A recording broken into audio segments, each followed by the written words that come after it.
So for this week's technique lesson, we're going to study a C major scale in sixths.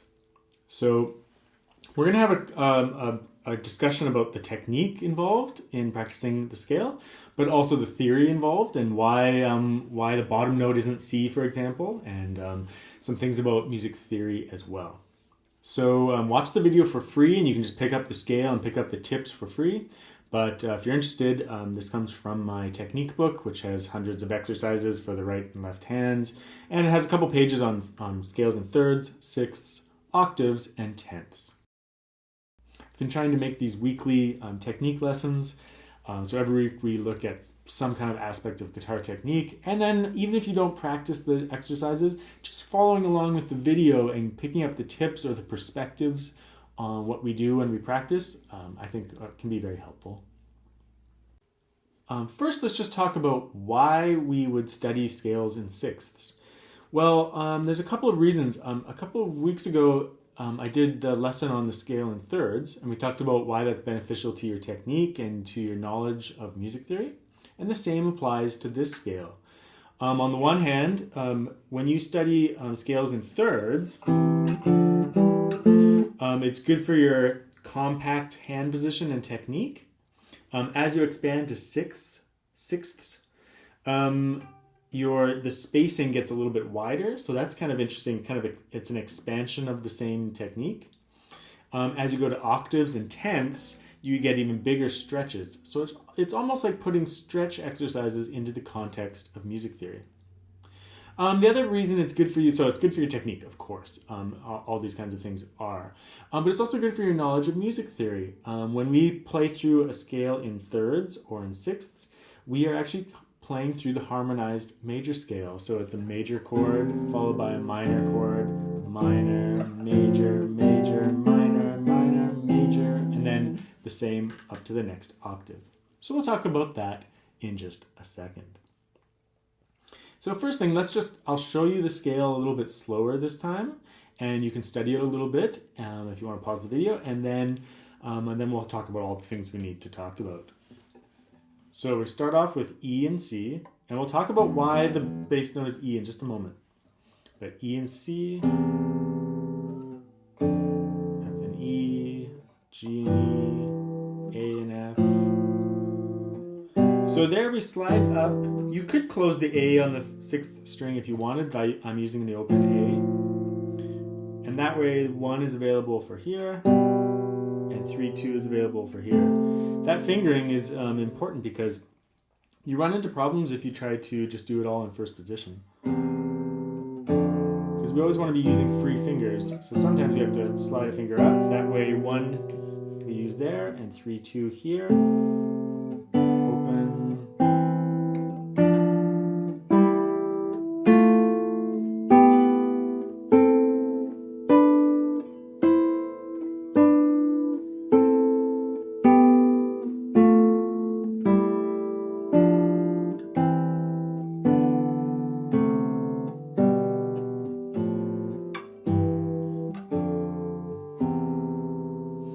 When you're going up the third and first strings at the end there, it's the guide finger with 2 and 1, and then we're going to use 3 and 4, guide finger 3 and 4, guide finger 3. So when you're using guide fingers, don't take your finger off the string. You can release the pressure so that you're not pushing down on the string, but continue touching the string so that you can use it as a guide to where you're going. So you don't have to reposition your fingers. So just one more time in solid form.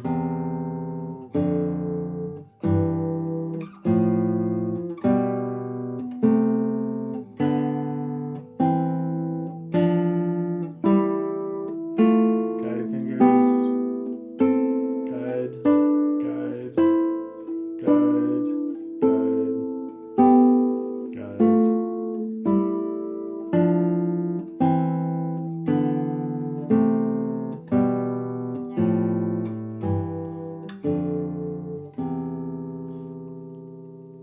And of course, in broken format, that's just taking them one at a time, right? Bass, upper, bass, upper, bass, upper, bass, upper, etc., etc. Now, in terms of technique involved, all the basic things apply. Keep your fingers close to the frets if you can, as much as you can. Curve your fingers, so you're playing right on the fingertip, not on the pad of your finger, but on your fingertip. And it's a little bit more of a stretch in sixths compared to thirds, so it's a little bit less compact, but not as much as like octaves or tenths, which just increase the interval distance and therefore the stretch on the guitar. So all those basic things apply. Keep everything compact, keep your movements small and relaxed. In the right hand, you could play this in lots of different ways. You could use I and M or I, M, and A, depending on whether the strings are next to each other or far apart from each other. I was using thumb and then alternating I, M. So it would be like thumb and I, thumb and M, thumb and I, thumb and M, thumb and I, thumb and M, thumb and I, thumb and M. So just like going through it like that, that's good practice for your pieces. That's how we often play our pieces, so that's really important.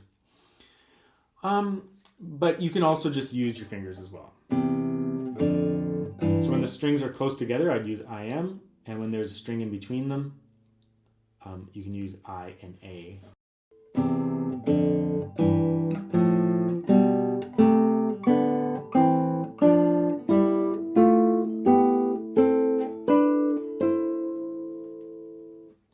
So when you're studying technique, one thing you kind of have to think about is how you're going to lay the foundation of your technique versus how you're going to practice it as you progress and get better and better. So when you're first starting out, you have to start alignment exercises and get your technique in order. Make sure you can play basic notes with curved fingers and all that stuff. And then you might start doing some exercises that are like finger independence exercises to get a pattern-oriented stretch exercise into your technique, and it's a little easier to memorize and easier to get your fingers in order with those kind of pattern-oriented things. But as you progress, you also want to practice these different things that will give you more challenges. So these scales in thirds, sixths, octaves, and tenths, there's a lot of variety, especially if you play in different keys, right? We're just doing C major today, but you can play this in any key. So by going through the different versions, you get these different kinds of stretches, sometimes big, sometimes small. So like thirds are small, sixths are medium, octaves would be getting bigger, and tenths would be getting even bigger.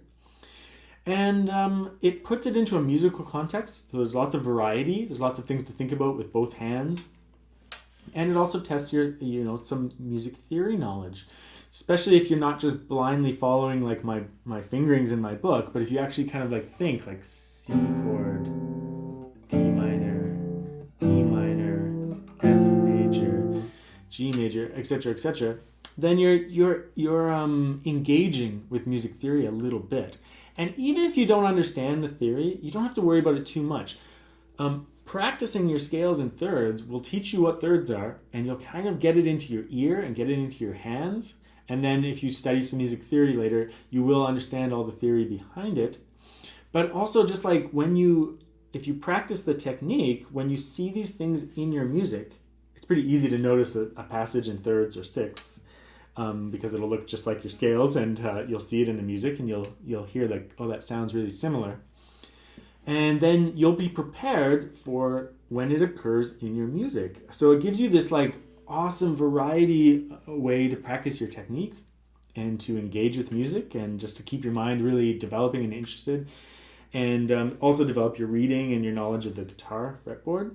But it also prepares you for future pieces whenever that occurs in a piece. If you're playing like lots of Giuliani or Soar, you're going to see lots of passages in sixths.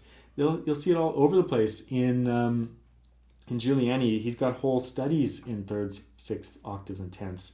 So after you're done practicing lots of the scales in those intervals, you might want to practice some of his studies in thirds, sixths, or octaves, or tenths. Because it's like you start with those foundation exercises, you go into some musical ones with like scales and thirds, and then you go into the etudes, and just your ability to absorb repertoire and absorb music and understand how it works on the guitar will just increase and increase and increase. But you have to do it in a measured way. And so I tried to do that in my book, to try to lay out a measured way of expanding your technique. But I think most technique books kind of try to do this, depending on whether they're reference books or if they increase in a methodical way. But you can do this on your own by making sure that you have a strong foundation, and then you're practicing new things all the time, keeping your brain really active and your hands absorbing new material, and learning how it all works on guitar. Talk about why these notes were chosen, like why the interval of a sixth is chosen in this particular case. Now, so lots to talk about. I can't just describe all of music theory all at once, but in general, the scales and sixths are built from the scale. So like if you have a scale and you have 1, 2, 3, 4, 5, 6, 7, 8 notes, scale degree numbers, then the 1 and the sixth would be like 1, 2, 3, 4, 5, 6. Now, so they're a sixth apart. So an E and C, E, F, G, A, B, C.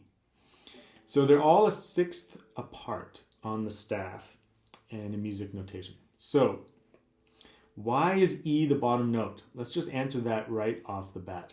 When we play our scales in thirds or sixths, we're playing harmonized major scales. So in music theory, when you have a scale, you can build chords upon that scale, and they have an order of major and minor chords. So in C major, the order is C major. So you have a C major chord, and then you have a D minor chord, and then an E minor chord, an F major chord, a G major chord, an A minor chord, a B diminished chord, which we can maybe talk about, and then a C major chord again at the octave. So there's an order of major and minor chords, which sounds really good. And that's when you hear pop songs with 1, 4, 5 chord progressions, that's what you're hearing, the 1 chord, the 4 chord, the 5 chord. That's what makes playing within a key, that's what makes it exist. So like when you're playing in the key of C, often you'll see chords from the key of C.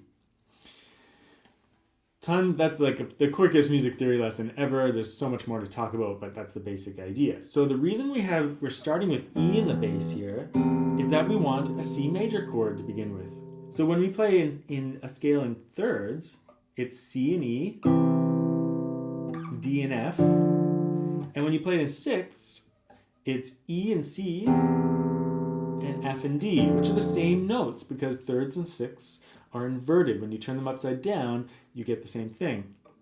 So, in other words, we're playing in with the E in the bottom so that we get a C major chord, and then a D minor chord, an E minor chord, an F major chord, and going on like a G major chord, and an A minor chord, and a B minor chord, or diminished if you made it a triad, and then a C major chord at the end. Lots of music theory, but that's the basic idea, is we're playing chords as we go through the intervals.